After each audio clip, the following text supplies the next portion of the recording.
All right, let's get to our first judging class of the finals here this evening. Women's Pro. We're going to start with our fifth place qualifier with a score of 413 bonus rings. From Candler, North Carolina, shooting for elite, Lauren Carver.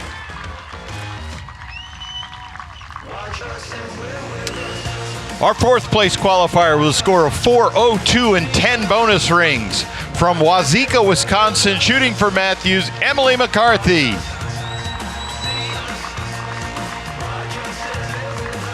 And our third place qualifier with a score of 403 and 12 bonus rings. From Marsden, Saskatchewan, shooting for elite, Erin McGladdery.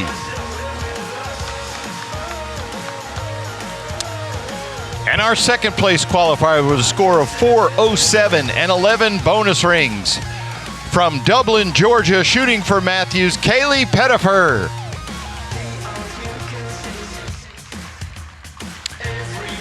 Our number one qualifier with a score of 414 and 10 bonus rings. From Lapeer, Michigan, shooting for Matthews, Cara Kelly.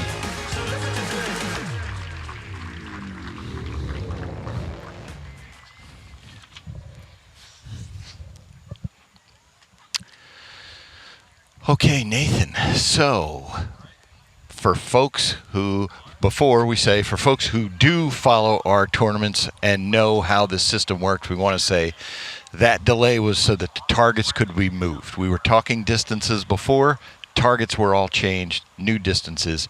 For folks who haven't been tuning in, explain unknown distance archery. Well, unknown distance archery is really fun if you're shooting at 3D targets because it challenges you to figure out exactly how far it is from you to that target. And knowing that our parameters are out to 50 yards, typically for these archers, every yard that they miss is about 1.5 yards of elevation that they can miss. So they have to be able to judge these distances really good, and we see a 12-ring shot on the first target here for Lauren Carver. She called upper. Oh. Well, that's a good 10. I meant to kill. Sorry to kill that for you there, Nathan. No, she did call upper. That's good. Yep. But like you had said, you know, it's like every yard they're off, 1.5 inches, I believe you said. Yeah, it really depends on the distance. I mean, obviously, the further you go, the more every yard misses. Yeah. But just as an average, it's probably easiest understood from 30 to 50 yards. It's about 1 inch to 1.5 inches per yard at the speeds these people are shooting at. The majority of them are shooting anywhere from 280 to 290. Our speed limit here in the women's pro class is 280 with a plus or minus variance of 3%, which means they could shoot up to 288. They moved up this year, Nathan, to 290. Well, PJ, that would be important if you followed the rules, and that's one that slipped past me. For years, new this year. Yes, for years it has been 280. Yes, it was. So now they're at 290. So that kind of gives us an understanding of that. And in fairness to them, I mean, there's Erin McGladdery. She's about 6 feet tall and probably has a 27 or 28, 29-inch draw length, if not 30. For some of these ladies who are short, getting to 295, that's hard to do. Yeah, it's all about arrow weight and draw weight and power stroke. That's what those are the three things you're putting together to get speed. And it is important for them, but at the same time, they have to have something that's very shootable as well. So you could push that too far and have it get erratic.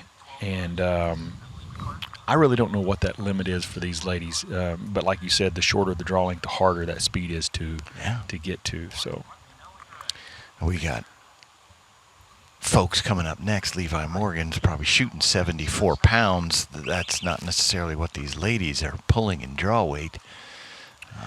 So, I mean, just my guess here, these average arrow weights for these ladies is probably around 300 grains. Yeah. So a little bit of wind blows that arrow off course.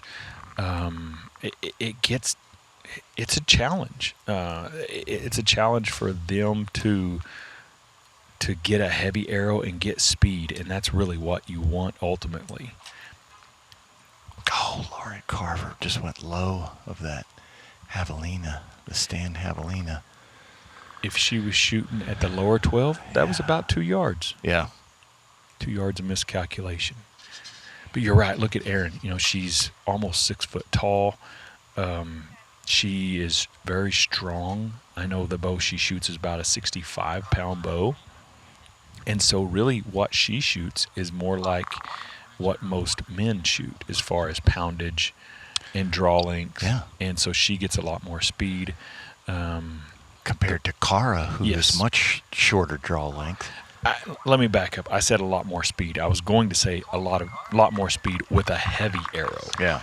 And so that allows for a little bit better wind drift or lack of wind drift. But regardless, all it boils down to is how accurate do they shoot the bow. That was Cara who just shot that 12.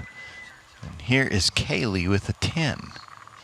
That's the longest target, looks like, out there is It the gas looks like it. bowstrings Howling Wolf.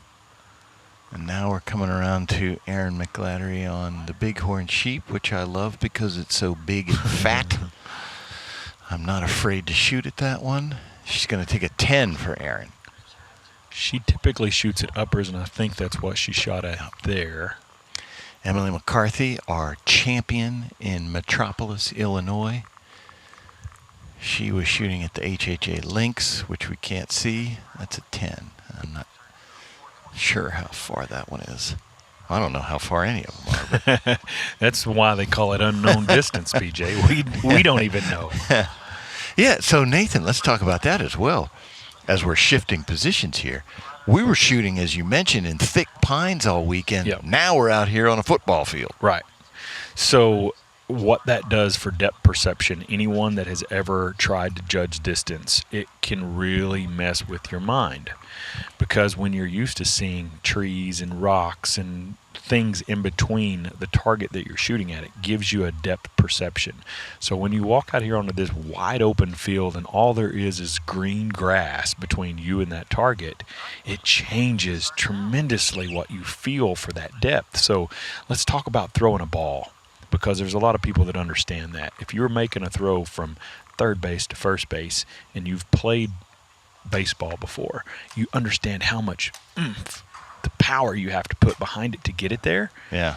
At second base to first base, it's a lot easier. So that's depth perception. Mm-hmm. And that's what they're having to do, is figure out how far these targets are. Whoa, a little bit rich on that one. With the trees and stuff, you can kind of pick your way to the target, but here it's just flat open. Yes. Yeah. So here we have Emily on the javelina, and that's looking like an 8. Catching the 8 line. Yeah. 8 for Emily. So that's the perfect. I mean, Emily is a phenomenal shooter. Excellent. Excellent shooter. So that right there was most likely just yardage miscalculation. Same thing here with Lauren. She's straight high. That's probably at that distance 2, possibly 3 yards of miscalculation on the distance. So the risk that she just took shooting at that 14 was huge. Big. Because if she'd have shot at the 12, she'd have still been in the 10 with that little bit of yardage miscalculation. Cara just took a 10 on the Howling Wolf. Coming around to Kailey. She's in the vicinity of that upper. Did she call it? She did call it. And there we go. She got it. Kailey Pettepher. Winner of our first tournament in Foley this year is Kailey. That'll give her a little bit more separation between between third and her, and inching ever so closer to Cara. Inching. I know Cara's. There's Erin with a 10. I know Cara wants that double win too. Shooter of the year, she's got it locked up. Classic champ she wants. It's crazy to me to think how long that she's been dominating this division. That just speaks to the talent level that she has. And, you know, these other ladies that are out here, they're so good as well. So Cara got a little emotional today when we were talking because she's 40 years old. This was her 10th Shooter of the Year title. She's like, she has 2 kids. She has a full-time job, all that going on. And she said she was wondering herself, could she knew she was winning before the kids and the full-time job, etc.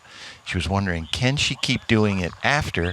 And she has, and I think that hit her, 10 of these. She's still competing at the highest level with all she's got going on in her life. Well, that just speaks to it's a good shot by Kailey. That just speaks to the talent, the dedication, the time, and the effort that she's put in. Oh, she smashed it. The time, the dedication, and the effort that she's put in all those years, I am certain that she's not shooting as much as she used to. Right. But it still shows up. You've trained for so long, and you develop that muscle memory and that understanding of the game, and it just doesn't go away. We're looking at Emily McCarthy there. She's got 14, 13, 12, 11, 10, 9, 8, 7, 6, 5, 4. Oh, wow. Yeah. And she got it. She got it. Yes. I talked to her about that very thing, Nathan, with the clock going down, and she said she will not force it. The clock will run out if it's not going to happen. 4 seconds left, it went off. So Erin starts with a 12. Now we're coming around to Emily. Yeah, that just speaks to the patience that it takes to make a good shot. She shoots a hinge release 99% of the time. Still is today. Yep, and I mean, she's shot trigger releases before too, but she executed that shot just the way she would shoot a hinge as well. So we were getting nervous. She probably wasn't. No, she's done this. I mean, I've watched her for a long time, and that's just the way she does it. So she's not going to rush it. Nope. She's going to make a good shot, and whatever happens is whatever happens. So here comes Cara on the sheep, and she also, I think she's right of the upper. Yeah. She did not call upper. Did not call the upper. Yeah, 10. So that's just 3 yards hot. Yep. 3 yards too much distance. I'm sure she's playing it safe, too, True. Because she just wants to not give anything back. Yeah, exactly. I said 3 yards too much, so you're right. She was probably just shooting at center 10 there. Kailey takes a 10. If she had been shooting at the lower 12, that looked like about a 3-yard miscalculation. But when you're in the lead, you can do things a little different, PJ. Got some more cards to play there, Nathan. So here we come around to our last arrow in regulation. Remember, anyone within 10 shoots a 6th arrow. Currently, that would only be Kailey. Yeah. So you see Cara studying that target there. Really good. She wants to know that she's got that distance right. Obviously, she's judged these targets really good. And just double-checking that sight, getting everything right. Here's Kailey Pettepher on the javelina, and I can't see where it hit. It's a little but it's low.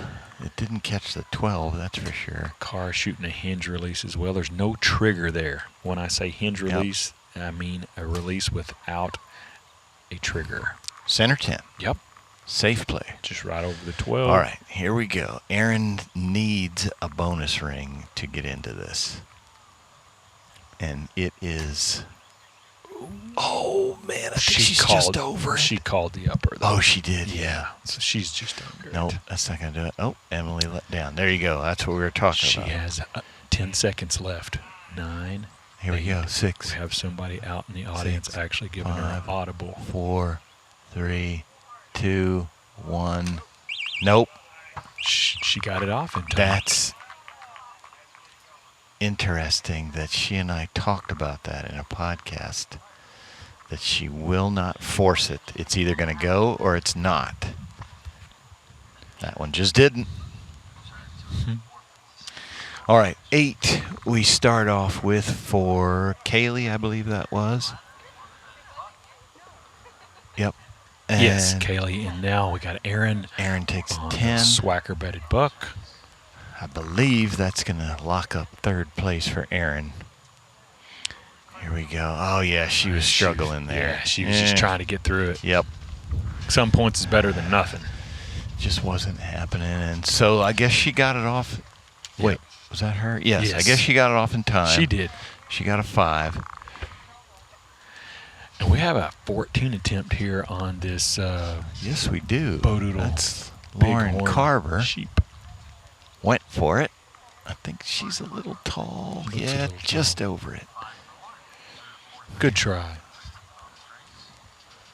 So Lauren's in her rookie season. We should mention Yes. that. This is her 3rd shoot down, and she won That's Rookie right. of the Year today. She sure did. She's had a heck of a year. Absolutely. I don't think she could have asked for it actually to be any better. Yeah, 10 for Cara. But yeah, her mother, Michelle, used to be a competitor in this very class, Michelle Carver. And now Lauren's out here carrying the torch, and hey, what a way to start. Rookie of the Year. Yeah. Make 3 shoot downs. She had at least 1 podium in Benning. Yeah.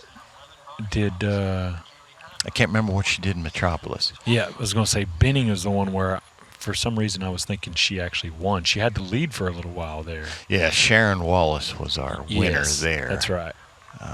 And she took 2nd. Here we go, Nathan. They're bringing out. You're getting an up close look at your favorite target. Yuck. Look how gross that thing looks. Ugh. We're saying this as Al Pirelli, the owner of Delta McKenzie Targets, is sitting about maybe 6 yards away. Yeah. Al's a great Nothing guy. against Delta McKenzie Targets. No. They're excellent quality. It's the animal that we're saying is ugly, not the target. Right. Here's the thing. Here's the thing with that, PJ. I got to change my mindset because I got to get back into competition. That needs to become my favorite. Your target. favorite target. I need to love that target. I've heard several people say that when I complain about it. You got to change that. Yeah. Got to be a positive thing. Ugh. So I yes, just can't do it. If you're sitting at home, Delta McKenzie, these targets, they've got them on their website that you can buy and shoot them in your backyard. If you want to prep for ASA, learn those scoring rings, or if you just want to practice for hunting, Delta McKenzie makes and sells these targets to anybody. Of course, that's our target of choice out here in ASA. Has been for a long, long time. Yep. And Al So Pirelli is from my neck of the woods. He's just about 30 minutes from my house. Great guy. So they're Great judging. company. We've got 2 girls or 2 ladies that are going to be here shooting this final last chance arrow at that Wolverine target. And so they had to judge it after they set the target out there for them. And Kailey will shoot first. And then Cara will just have to figure out what she needs to do because we've got such a big spread between Kailey and Cara's score of 9 points. It could be a situation where all Cara has to do is just hit the target. Yep. Yeah, they got 1 minute to judge it, and now we are ready for Kailey to step up there and shoot it. Kailey's another one who is super busy. She works as a nurse full time. She has a new baby at home. Not new, but under 2 years. And yeah, nurse. If any of you know a nurse, then you know how busy she is. And anything can happen out here, PJ, because we see the wind whip up and then it goes away. And so, Nathan, for folks who are out there, Kailey has said archery is what allowed her to pay her way through nursing school. Yeah. 14. Got it. Yes. Why not? Kailey Pettepher smashes the 14. Remember, a minute to judge that. Yep. Has no idea. I don't know how far it is, but it's not close. Kailey knows. Kailey knows. She got it. 471. So, Cara just needs to hit a 5. Yeah. Will tie her, but I think she has her own bonus rings. So I think Cara still just needs to hit the target. But, hey, props to Kailey Pettepher. Well, we've seen through these shootouts today, people misset their sight. Can miss. Anything can happen. Anything can happen. So it's not over until it's done, but we're close to this one being in the bag. Looky there. Got to take your time. Talk about the wind. Plenty of time. 40 seconds. Now, you see what Brandon Reyes, who's holding the umbrella, did? He switched sides. The wind is swirling. Yeah. And it was coming from the opposite direction just a second ago. Hey, close enough, there it is. Cara. 8 That's points. all you needed. 8 all points. you had to do was hit that target. Oh, no. Kailey actually did have her on bonus rings. So she needed an 8. Did she get it? Yeah. I thought she had her on bonus rings. She needed an 8. Oh, she got it. Nathan, wow. Oh, yeah, she had it right straight through the line, though. Holy cow. Folks, that's how close that was to her losing that on bonus rings. Whew, there you go. Yes, sigh of relief, Cara Kelly. I'm sure there was a minor heart attack happening there. Yep. If she didn't have one, you and I kind of did over here. I definitely did. Because I was thinking, she's got this locked up. Then they showed the bonus rings. Whoa, wait a minute. The little man. There he is. Way to go, Mom. I think that's her arrow puller. Yeah. Oh, he's coming over to the winner's circle. We're getting a double interview here. As we mentioned, Cara Kelly pulls off the double win. ASA Classic Champ, ASA Shooter of the Year. But I want to ask her how her cardiac situation is right now. I can tell you what, she's strong. Hanging on to the little guy. There she goes. Cara Kelly, how is your heart rate about now? My doctor would not be happy. I know my husband is, though. So take us through that. I mean, that's pressure packed right there. Yeah. You had to have an 8 to win. Yeah, that wasn't the plan. I mean, center 10 was the plan. So, I mean, yeah, it's all right. It's all right. I only shot a couple 8s all weekend, so I guess I saved it for there. But I honestly shot the Matthews Lift X33 all year, and I absolutely love that bow.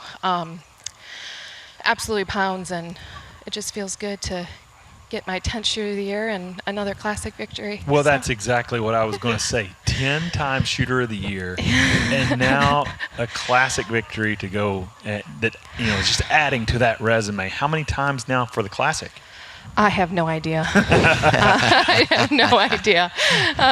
Maybe I'll count when I'm done, but no, it just feels like an incredible blessing. And man, you put so many hours and time and effort into this game, and it never gets old doing that out there. So love it.